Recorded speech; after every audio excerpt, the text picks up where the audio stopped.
அம்பை அம்பு கொண்டு அசங்கென்றால் அசங்குமோ அம்பமற்ற பார்க்கடல் கலங்கென்றால் கலங்குமோ இன்பமற்ற யோகியை அணுகுமோ செம்பொன்னம்பலத்துளே தெளிந்ததே சிவாயமே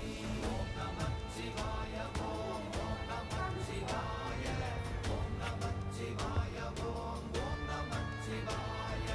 ஓம் நம சிவாய ஓம் ஓம் நம சிவாய ஓம் நம சிவாய ஓம் ஓம் நம சிவாய அவ்வெனும் எழுத்தினால் அகண்டம் ஏழுமாகினாய் உவ்வெனும் எழுத்தினால் உருத்தரித்து நின்றனை மவ்வெனும் எழுத்தினால் மயங்கினார்கள் வையகம் அவ்வும் உவ்வும் அவ்வுமாய் அமர்ந்ததே சிவாயமே.